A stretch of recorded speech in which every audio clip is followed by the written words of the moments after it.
June 15 ഇന്നത്തെ daily reflection ഏത് നിങ്ങളുടെ വലിയ ശക്തിയാക്കുക എന്ന തലക്കെട്ടോടു കൂടിയാണ്. രണ്ടാമത്തെ പടിയുടെ ലേഖനമാണ്.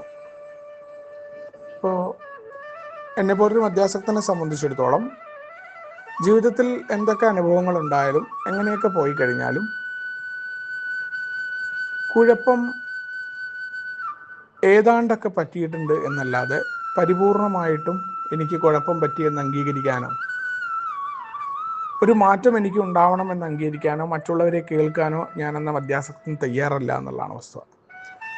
ഇവിടെ പറയുകയാണ്, വലിയ ശക്തിയായിട്ട് ദൈവമോ ദൈവത്തിനെ കുറിച്ച് പറയുമ്പോഴോ ഇത് പ്രവർത്തിക്കേണ്ടതാണ് രണ്ടാമത്തെ പടി എന്ന് പറയാറുണ്ട്. ഏതൊരു കാര്യത്തിലും ഇപ്പോൾ സ്വഭാവ ദൂഷ്യം മാറ്റുന്ന കാര്യമായിക്കോട്ടെ, മദ്യപാനം നിർത്തുന്ന കാര്യമായിക്കോട്ടെ, പ്രവർത്തിക്കണല്ലോ. ദൈവത്തെക്കുറിച്ച് വാചാലമായിട്ട് കാര്യമില്ല.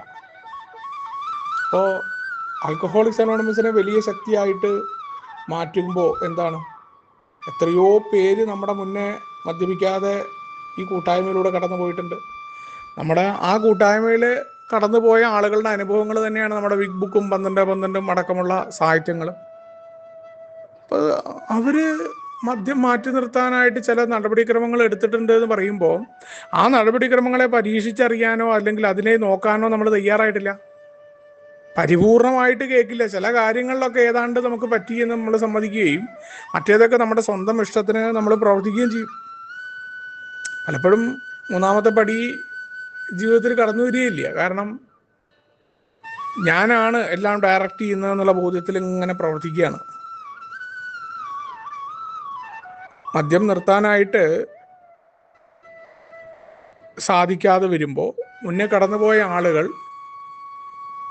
അവർക്ക് ആത്മീയ രോഗമുണ്ട് എന്ന് പറയുകയാണ്. ആദ്യത്തെ പെഗ് അടിച്ചാലാണ് മദ്യം പ്രശ്നമായി വരുന്നത്. ആദ്യത്തെ പെഗ് എടുക്കാതിരുന്നാൽ പോരെ. എത്ര വലിയ കഴിവുണ്ടെങ്കിൽ എന്തുകൊണ്ടാണ് ആദ്യത്തെ പെഗ് എടുക്കുന്നത്? ആദ്യത്തെ പെഗ് എടുക്കാതിരിക്കുന്ന സമയത്ത് പല കാര്യങ്ങളും നിയന്ത്രിക്കാനായിട്ട് എന്നെപ്പോലൊരു മദ്യാസക്തനെ സാധിക്കുന്നില്ല എന്നുള്ളതാണ്. പ്രശ്നപരിഹാരം കണ്ടെത്തിയ ആളുകളെ കേൾക്കാനുള്ള തയ്യാറെടുപ്പ് ഉണ്ടാവാത്തതിൻ്റെ കാരണം എന്താണ്? ഏതാണ്ട് ചില കുഴപ്പങ്ങൾ പറ്റിയെന്നുള്ള പരിപൂർണമായ പരാജയം സമ്മതിക്കാൻ തയ്യാറല്ല എന്നുള്ളതാണ്. ആൽക്കഹോളിക്സ് അനോണിമസിനെ അങ്ങനെ വലിയ ശക്തിയായിട്ട് മാറ്റുമ്പോൾ മദ്യപാനാസക്തി എന്ന രോഗത്തിന് പരിഹാരം കണ്ടെത്തിയ മനുഷ്യർ അവർ നമ്മുടെ മുന്നിൽ വെക്കുന്ന ആ ജീവിതമാർഗത്തെ പരിപൂർണമായിട്ട് എടുക്കാൻ പറ്റും. അതിന് നമുക്ക് ന്യായങ്ങളോ നമ്മൾ കാര്യങ്ങളോ പറയില്ല. അല്ലെങ്കിൽ നമ്മൾ ചെയ്ത പോലെ മറ്റുള്ളവർ ചെയ്യണം എന്നുള്ള വാശികൾ നമ്മൾ പിടിക്കില്ല. അപ്പോൾ ആൽക്കഹോളിക്സ് അനോണിമസ് ബലം തരണം എന്നുണ്ടെങ്കിൽ അതിൻ്റെ തൊട്ട് മുന്നത്തെ ഖണ്ഡികയിൽ പറയുന്നൊരു കാര്യം ഉണ്ടായിരുന്നു. എന്നെ സംബന്ധിച്ചിടത്തോളം അതായിരുന്നു, എന്തിനാണ് ഞാൻ ഏയിൽ നിൽക്കുന്നത്? ഏനെ എവിടെയാണ് പ്രവർത്തിക്കേണ്ടത്? കുടിക്കാതെ ഇരിക്കുന്ന സ്ഥലങ്ങളിൽ എനിക്ക് കുഴപ്പമുണ്ടോ? ആ കുഴപ്പങ്ങൾ മാറ്റാൻ എന്താ ചെയ്യേണ്ടത്? അതായിരുന്നു എൻ്റെ പ്രശ്നം. എന്താ, ഞാൻ എന്തിനാ അതിൽ വന്നത്? എന്തിനാ ഞാൻ നിൽക്കുന്നത്?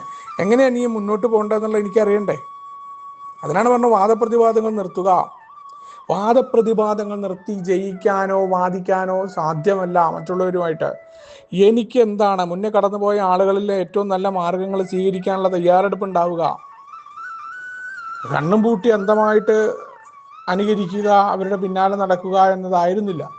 അതല്ലാതെ ഏതാണ്ട് ചില കാര്യങ്ങൾ മാത്രം എടുക്കുക, ചിലതിലൊക്കെ വിട്ടിട്ട് എൻ്റെ ബുദ്ധിയിൽ തന്നെ പ്രവർത്തിക്കുക, കുടി നിർത്തി ബാക്കി കാര്യങ്ങളിലൊന്നും വേണ്ട എന്നുള്ള ആ മനോഭാവം അതുമല്ല. വീട് വൃത്തിയാക്കുമ്പോൾ ഒക്കെ പരിപൂർണമായിട്ടുള്ള വൃത്തിയാക്കൽ തന്നെയാണ്.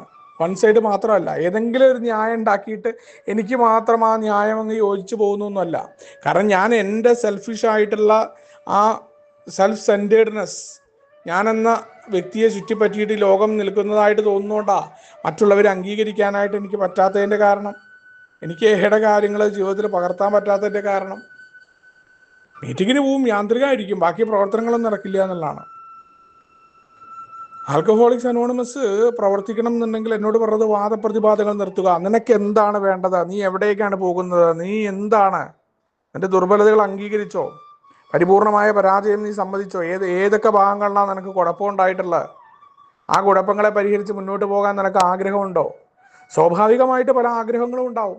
ആ സ്വാഭാവികമായ ആഗ്രഹങ്ങൾ എന്നെ കുഴപ്പത്തിലേക്ക് കൊണ്ടെത്തിക്കുമെന്ന് തിരിച്ചറിയുമ്പോൾ കഠിനമായ ഇച്ഛയുണ്ടാകണം. ആദ്യമായ ഇച്ഛ അവിടെ ഉപയോഗിക്കണം. ഇച്ഛാശക്തി ഉപയോഗിക്കേണ്ട മേഖല അതാന്ന് പറഞ്ഞിട്ടുണ്ട്.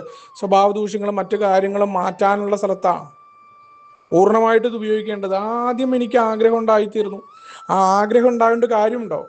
ഞാൻ പ്രവർത്തിക്കണം. അമിതമായിട്ടുള്ള ഭക്ഷണം കഴിപ്പ് എൻ്റെ ശരീരത്തെ നശിപ്പിക്കും എന്നുള്ളത് എനിക്ക് മനസ്സിലാവുകയാണ്. എത്ര ഫാറ്റി ആയിട്ടുള്ള ഫുഡ് അത് കഴിച്ചിട്ട് എനിക്ക് സന്തോഷമൊന്നും കിട്ടുന്നില്ല. എന്നാൽ അത് കുറഞ്ഞു പോയി കഴിഞ്ഞാൽ എനിക്ക് ദുഃഖം ഉണ്ടാവുന്നുണ്ട്, കൂടുതലായിട്ടും എനിക്ക് സന്തോഷം കിട്ടുന്നില്ല. അപ്പം ഞാൻ എന്താ ചെയ്യാം? ഇത് തെറ്റാണെന്ന് അറിഞ്ഞാൽ ഇത് നിർത്താനുള്ള പ്രവണത ഉണ്ട്. ആ മേടിക്കേണ്ട അവസരത്തിനെ മറികടന്ന് പോകണം, എൻ്റെ ശരീരത്തെ നശിപ്പിക്കുന്നതാണ്. അത്തരത്തിലാണ് ഓരോ കാര്യങ്ങളിലും ഈ മാറ്റം വരുത്താനുള്ള തയ്യാറെടുപ്പ്. അതിനെന്താണ്? അവിടെ മുന്നേ കടന്നുപോയ ആളുകളെ, ലിറ്ററേച്ചർ അടക്കമുള്ളത് എല്ലാം പഴമക്കാരായ മനുഷ്യരുടെയാണ്.